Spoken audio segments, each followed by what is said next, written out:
Every site in this video has been confirmed by peer-reviewed archaeology. Every discovery was documented before access was restricted. The records exist in museum archives in Cairo, London, and Berlin. We are not asking you to believe in theories. We are showing you the documented evidence, the physical artifacts, the academic papers, the official decrees, and asking why they are so hard to access. 7 Mines. 7 Sealed Discoveries. Let's begin. Number 7. Sinai Peninsula, Egypt. Approximately 2000 BC. The turquoise mines of Serabit el-Khadim were operated for nearly 1,000 years by teams of Egyptian laborers under direct command of the pharaoh. The mine produced some of the finest turquoise in the ancient world, the same gemstone found in the burial mask of Tutankhamun. But the miners who worked the deepest shafts were not ordinary workers. The inscriptions they left behind, carved into the rock during rest breaks, scratched onto tools, pressed into clay tablets, were not in Egyptian hieroglyphs. They were writing in a script that linguists now identify as the direct ancestor of the Phoenician alphabet, which became the Greek alphabet, which became the alphabet you are using right now. These were Semitic workers, likely Canaanites, who were literate in a writing system that predates the accepted origin of the alphabet by several hundred years. The implication is staggering: the foundation of all Western writing was not invented by scholars in a palace. It was developed by miners, underground, in a turquoise pit in the Sinai. The mine was sealed after the last official excavation in the early 20th century. The Egyptian Antiquities Organization classifies the inscriptions as under study. The deepest shafts have not been entered by outside researchers in over 60 years. The letters on the walls are still there. The alphabet that built civilization is still underground. And no one is being allowed in to read the rest of it. Number 6. The Eastern Desert of Egypt. 1960 BC. In the 20th year of the reign of Pharaoh Mentuhotep IV, a man named Amenemhat led an expedition into the Wadi Hammamat, a dry riverbed cutting through the eastern desert between the Nile and the Red Sea. The official record says he brought 10,000 men to quarry greywacke, a fine-grained stone used for royal statuary. That record is written on the walls of the wadi itself, carved into the cliff face in hieroglyphic text. And it is the longest documented mining expedition in ancient Egyptian history. What the official inscriptions do not explain is why greywacke could be quarried in smaller quantities closer to the Nile. 10,000 men, a journey of over 100 kilometers through waterless desert, for stone that was available elsewhere. The logistics do not add up. Unless there was something else in the wadi that required that many people to move or to conceal. The answer may be on a papyrus now held in the Egyptian Museum in Turin. The Turin Papyrus on Mines, also called the Turin Mining Papyrus, is the oldest geological map in human existence. Drawn in approximately 1150 BC, it shows the layout of the Wadi Hammamat with geological precision, gold deposits, schist outcroppings, and the locations of specific rock types, color-coded in red and black ink. This level of geological knowledge, systematic, accurate, geographically precise, does not appear again in the historical record for over 1,000 years. Where did it come from? What institution trained these ancient cartographers? And what else was being mined in the wadi that required a map so accurate it was kept in restricted archives until the 19th century? The Wadi Hammamat is still accessible to tourists. The deepest sections of the ancient mining network are not. Number 5. Middle Egypt. 2013, Hatnub is a travertine quarry in the eastern desert, approximately 60 kilometers east of Amarna. It was used by the ancient Egyptians for over 1,000 years to extract alabaster, the white banded stone used for canopic jars, funerary vessels, and the interior floors of royal tombs. In 2013, a French archaeological team entered the quarry for a systematic survey. What they found inside changed the official understanding of Egyptian engineering. Cut into the quarry floor, preserved under centuries of debris, was a ramp. Not a theoretical ramp, not a drawing of a ramp, but a physical, structural inclined plane with carved staircase edges and post holes at regular intervals. The ramp was designed to haul blocks up a slope using a system of wooden sledges, ropes, and human teams positioned on the stairs. The gradient was steeper than any previously documented Egyptian construction ramp. far steeper than the gradual inclines that modern engineers had argued were the only possible method for moving pyramid stones. At this slope, a relatively small team, far smaller than previously assumed, could haul a 2.5-ton block up a near vertical face. The finding was published in 2018 in the journal PNAS. It was hailed as a breakthrough. Within months, the Egyptian Ministry of Antiquities issued new restrictions on independent archaeological access to the Hatnub site. The quarry is now under the jurisdiction of a single approved research team. The ramp is still there. The full survey has not been completed. And the question the ramp raises, if this is how they moved the alabaster, what was happening at Giza, has not been officially addressed. Number 4. The Timna Valley, Sinai. Approximately 1200 BC. The Timna Valley is one of the oldest copper mining sites on Earth. The Egyptian state operated these mines under the reign of Ramesses III, extracting copper ore from shafts that descend into the red sandstone cliffs. Archaeologists have known about Timna for decades. It is, on the surface, well documented. But in the deepest section of the site, a shaft sealed by collapsed stone that was only recently cleared, excavators in 2013 found something that had no place being there. Textiles. Thousands of fragments of woven cloth, preserved by the extreme aridity of the desert. Some dyed in vivid colors, red, blue, and yellow. Woven in complex patterns.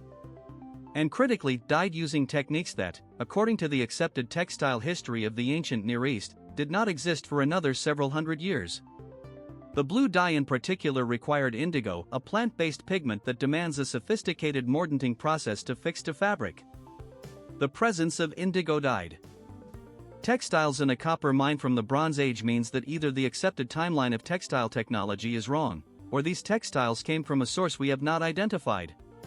The fragments are now held in the collection of Tel Aviv University. Access to the original shaft was restricted following the excavation. The full textile catalog has not been publicly released. A copper mine sealed 3,000 years ago contained cloth more advanced than anything historians said existed at the time. The shaft has not been reopened. This is the midpoint. The first 4 mines gave us an alphabet, a map, a ramp, and dyed cloth that shouldn't exist. What comes next is harder to explain. And number 1 is still sealed today by Egyptian law, and what radar found beneath it has no official answer. Number 3. Southern Egypt, the Nubian Desert. Approximately 1500 BC. The gold that built the Egyptian empire came from the desert south of the Nile, a region now partially submerged by Lake Nasser.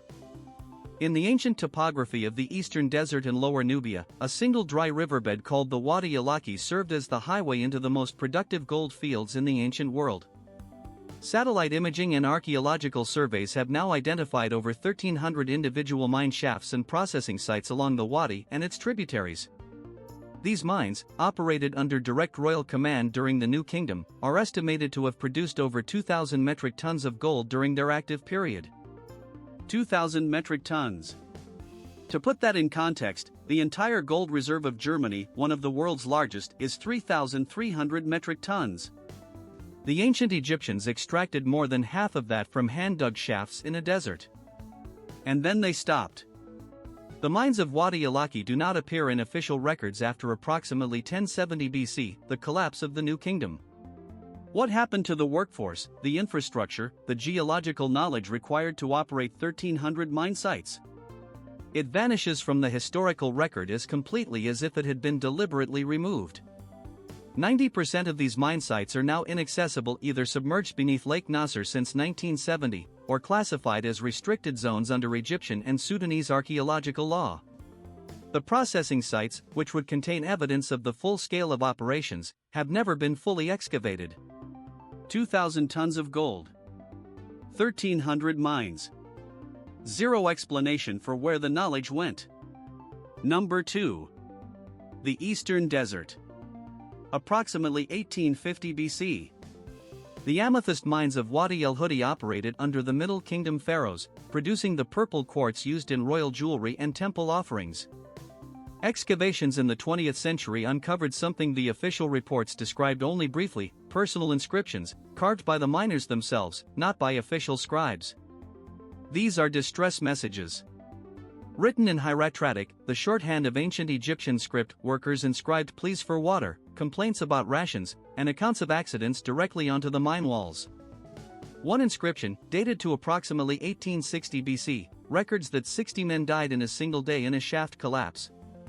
60 men. One day. In a mine that the pharaoh's administration continued to operate for years afterward. But it is not the death toll that makes Wadi el-Hudi number 2 on this list. It is what the inscriptions collectively reveal, a literacy rate among common laborers that is entirely inconsistent with what Egyptologists say about ancient Egyptian society. Literate miners, not scribes, not priests, not administrators writing personal grievances in a functional script, in a remote desert mine, 3,800 years ago. If the workers in these mines were literate, the standard model of Egyptian social structure, in which literacy was the exclusive domain of the priestly and administrative class, is wrong. The evidence is carved into the mine walls. Access to Wadi el-Hudi was restricted after the major excavation seasons of the 1990s. A 2018 survey was conducted under Egyptian supervision. The personal inscriptions referenced in older reports were not included in the published findings. Number 1. Giza Plateau. Present day. In the ancient Egyptian coffin texts, funerary spells inscribed in tombs of the Middle Kingdom, there are repeated references to a location called Rosetau. The texts describe it as the passage to the underworld, a network of tunnels and chambers beneath the Giza Plateau, through which the dead must pass to reach the afterlife. Egyptologists have generally treated these descriptions as metaphor. Sacred geography. Poetic symbolism. In 1999, a team of geophysicists applied seismic refraction surveys to the bedrock of the Giza Plateau. Their equipment detected anomalies in the subsurface, hollow spaces, approximately 30 meters below the surface, extending in a linear pattern beneath the Sphinx and toward the eastern face of the Great Pyramid. The cavities are too regular to be natural karst formations. Their geometry suggests constructed chambers. The findings were published.